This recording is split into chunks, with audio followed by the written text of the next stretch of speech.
Yo, welcome. So as you can tell, today we're going to be going over quite the crazy anime, The Future Diary, and specifically a few things I loved and hated throughout my little binge of it.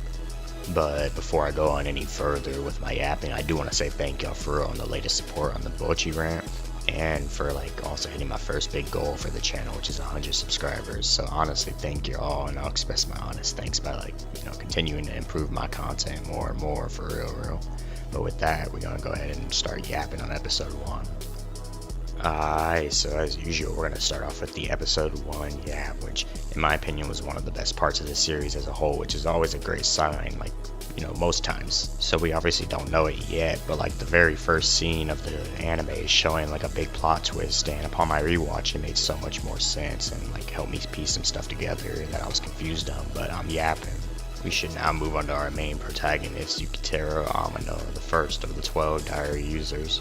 So bro, in my opinion, in the beginning at least, is so annoying, and I really don't like him personality wise at all. But I will say he does go through a lot of character development throughout the series, and by the end of it all, I'm low-key liking him a lot more, and I have a better opinion of him.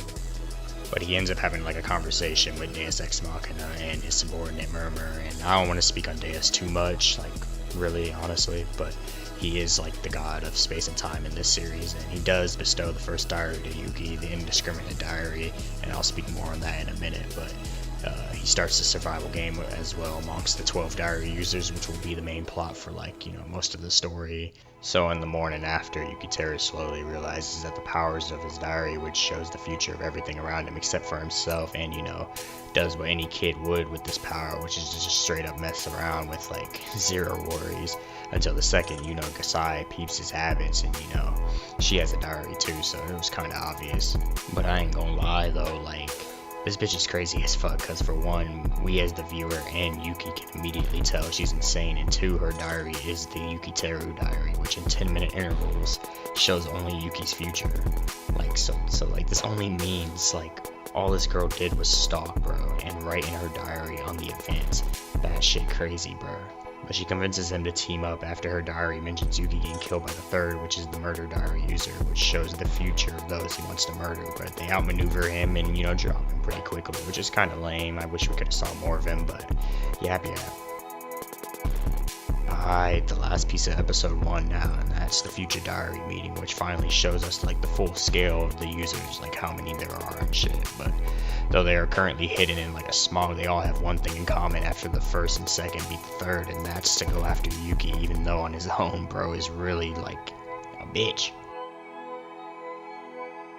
But that's all for episode 1, and I low-key loved it, and the end theme is just so good to close out every episode from here on. But the scene is set now, so let's move on to some things I loved and hated from the rest of the anime. So starting with things that I loved, honestly, the concept of the future diaries and how they depict the user's original diaries is so cool to me, especially with how grounded they kept the anime while applying a sort of broken concept of, seeing the future. The next big thing that I loved on God is the 9th, or better known as Miname, the escape diary user, and she's by far my favorite character in the anime for both having a big personality and just in general a real fleshed out addition to the main and side plots. And the romance between her and Nishijima, for instance, that was a peak match, and they meshed well throughout the entire story. And spoilers, when he dies, it was low-key so sad to see how hurt Miname was. So he was genuinely the only person outside of her parents who loved her. The last thing I want to speak on before I get into some things that I hated are the depth that the future diary users have as a whole. They all actually have at least personalities and even are given some good backstories. And two in specific that I like are the 6th, which is Tsubaki, and the 7th, Marco and Ai. The concept of this anime is good, trust, just the characters themselves always have everything they need, always. Low-key, you have to shut your brain off in order to enjoy it the way I did. And I basically said, fuck it, cool intro, good pacing, cool concept, cool outro for every episode. That's all I can really hate on though. I know if I dissect every mishap in detail, I'd ruin my enjoyment of the anime, so I'll close it with just this. That crazy Huz, is honestly my most hated character in a long time. And she's bad though. No, she's batshit crazy. She's not bad. That's bad. I'm yapping though. That's all for the hate. So to start closing this video up, I just want to say I still highly recommend this anime to anyone willing to shut their mind off and enjoy a pretty cool concept that was most definitely thought of when the author and creator were drunk as fuck. The characters and animation are going to be the best parts past the survival game aspect, and aside from early on Yuhhh, since I really don't like him at all at first. But, all in all, I'd rate this anime 8 out of 10, and yes, it's still one of my top 20 anime of all time.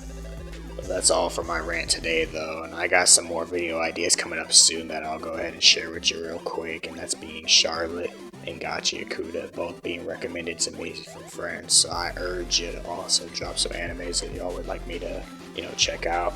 Even like if you enjoyed this video today, and thank you again on 100 subs. I appreciate y'all, and I'll see ya.